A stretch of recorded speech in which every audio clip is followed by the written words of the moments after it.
রাকিবুল লাগো রাকিবুল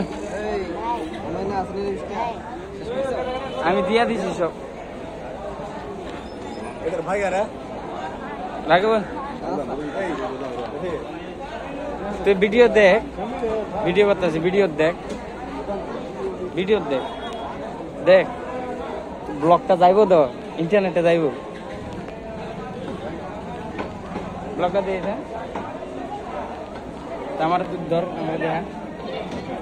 আমার দেহা ধর এই যে ইকবাল আগে মাছ ধরতেছি জায়গা আসছিল গো ইকবাল এখন একটু ভালো হয়েছে এমনি না এমনি বাট সোলের মতো নারকেল চলাইলে তো 20টা